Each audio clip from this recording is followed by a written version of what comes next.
Reserve time. And we are into the second game of Mouse Sports versus World Elite. Finally in the game. Mouse Sports turn to pick. Right, the first game, if you didn't know, we are actually in a best of 5. The first game went 1-0 in favour of Mouse World Sports. Elite's turn to pick. What happened was there was only about 460 players on the server watching.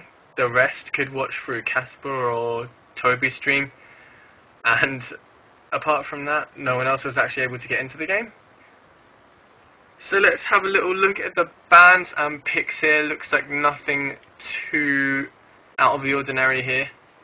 10 seconds. A Darkseer picked up by World Elite. That was actually picked up in the last game, played by 1437. 5 seconds. Mouz's team captain. Mouse Sports turn to pick.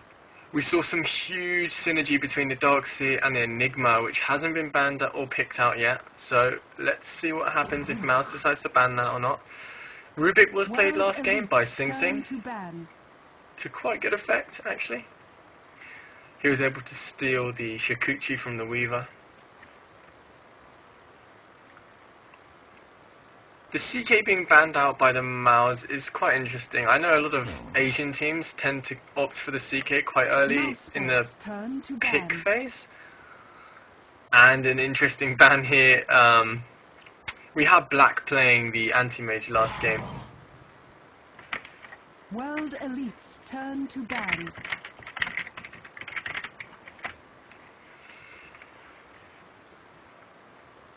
So it's interesting to see him banned in this game because I think that might have rocked the confidence of World Elite here.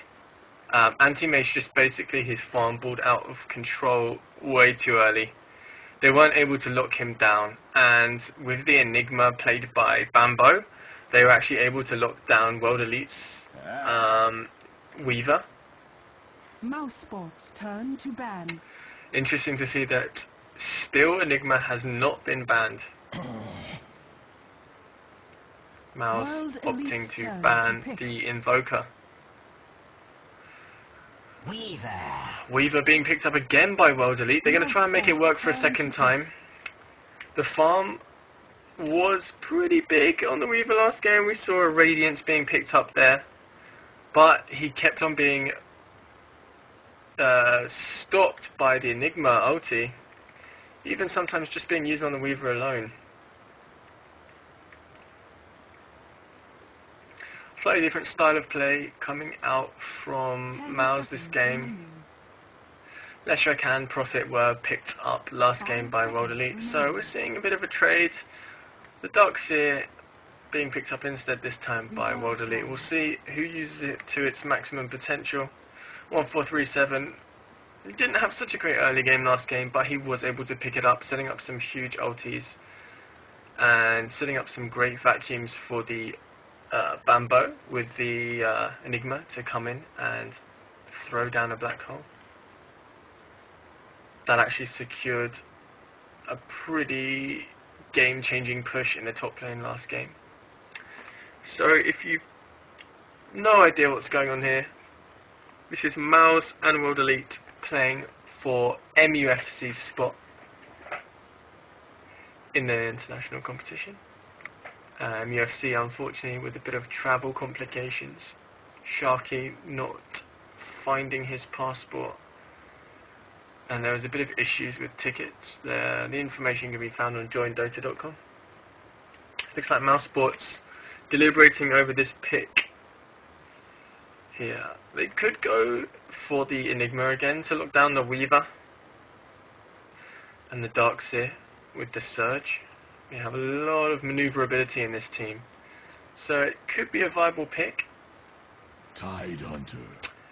Tide's an interesting pick. It's a good solid pick for any lineup, but that ulti is really going to help to lock everyone in place for about 2 and a bit seconds, allowing Nature's Prophet to put in the right click damage, and Rubik will be there to put in the bolt damage.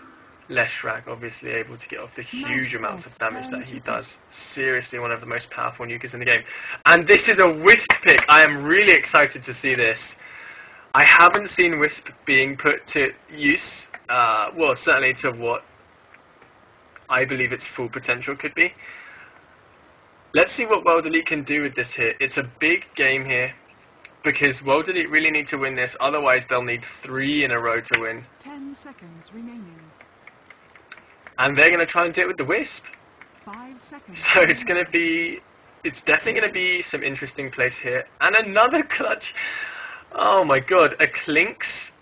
This is interesting. Opting for the hard carry Clinks in the Mouse Sports lineup. I'm really excited to see how this game goes. Right, we are about to step into it. Mouse picking up the Leshrac, Prophet, Rubik, Tide, and Clinks. World Elite opting for the Darkseer, Ancient Apparition, Earthshaker, Weaver, and Wisp. Looks like Sing Sing will be playing the Rubik again. Bambo this time opting for the Nature's Prophet. Kuroki standing in for Come With Me, excuse me, who was not able to make it due to visa issues, I believe. He will be picking up the Leshrac, leaving Black Prepare for in battle. his usual hard carry position of Clinks. And over to the Radiant side, we have Luo playing the Wisp, opting for a straight bottle there. We have Icy on the Darkseer, FNTY or Funty, I'm not quite sure how you pronounce that, playing the Ancient Apparition. And Jia or Mofi, I'm not too sure. I read that Mofi was in the lineup. I'm not sure if GG is another name for that. But he'll be picking up the hard carry Weaver, while Chan takes the Earthshaker role. 30 seconds to battle. Having looked through the starting items, nothing of much surprise here on the Chinese team, World Elite. Earthshaker opting for some Sentry Wards, possibly hoping to lock down that Clinks in the early game. Tidehunter, Clinks, Rubik, Leshrac, and Nature's Prophet all going for quite solid starting items. Looks like we have a little bit of an altercation down here for the rune and down lane. GG's being put up onto the high ground. Weaver gonna have to use 2 of her tangos. That's what's that, around 60 gold wasted? They're going to be playing the tri-lane down here in bottom lane, allowing the Nature's Prophet to solo mid and Clinks to solo top. Right, so here we go, kicking off in the second game out of 5. Looks like 1437 going pretty heavily offensively into the jungle here. He wants to try and find that Darkseer, he wants to find where he's farming, blocking off that creep camp there, just so he knows exactly where he is at all points. Black here, up against a pretty difficult top lane. World Elite going to be trying to lock down that Black as much as they can.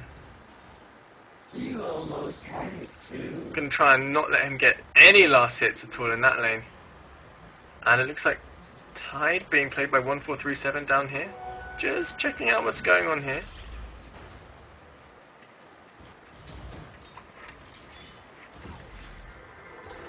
Wisp popping off some spirits.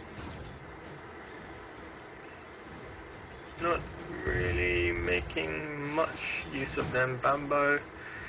Right click damage is actually proving a little bit more. And it looks like Icy, oh my god, was killed by a neutral there. He looks like he got gushed. Oh man, 1437 putting in the gush, slowing him down, reducing the armor so the neutrals are able to finish him off.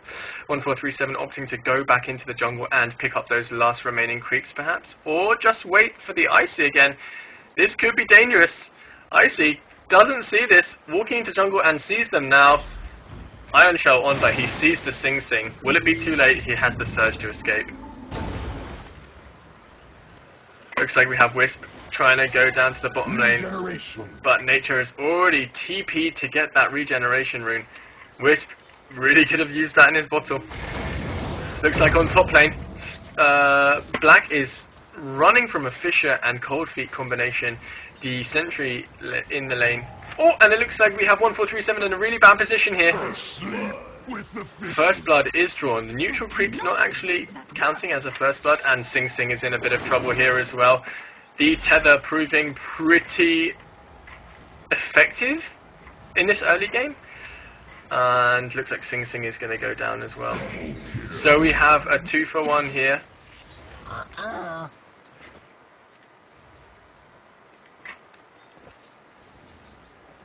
In the early stages of the game. Looks like Mouz a little bit too keen to stick around this jungle. It's still really early game. They need to be really careful of this Wisp. With that tether, he does have a much increased movement speed. And he's able to drag himself to the unit he tethers to, which is really useful for positioning when setting up ganks. Looks like Icy storming in here with a surge. He wants to make something of it. A vacuum pops off. Will he get anything else? He's putting the iron shell on, but I don't think it's going to be enough, even with the Fisher in there. Wisely backing out. That tower on the low level will severely reduce your HP if you come too close. Icy going back into the forest to try and get a bit more gold from these forest creeps. Sing Sing and Kuroki putting a serious amount of hurt on Gigi here and actually taking him out. Sentry being placed down there. Sing Sing opting to pick up those sentries to secure the kill on Weaver, and I feel that for me is a really, really big move. Locking down that Weaver in the early game is so important. Weaver's one of those heroes that can just become a real hassle to deal with late game, so locking him down like that in the early game is a big, big gank for Mouz. So we're here sitting on 2-2 in terms of kills. Sexy Bambo losing a bit of HP to the spirits, but at what cost? Wisp is taking some serious right click damage. Bambo pushing in, but he tangos down one of the trees surrounding him in that sprout to survive. Sentry just about to run out on top lane here. Looks like we've got a bit of action down on bottom lane. 1437 coming in for the gank with the tide. Gia Gia. Should I call him Gigi? Gia Gia. My girlfriend's Chinese. I should probably ask her, but I have no idea how to pronounce this. Excuse me if you're Chinese. I am white and stupid. That sentry, a bit of a mistake. Placed a little bit too close to the tower. The tower does spot it, and the Weaver able to simply right click it down.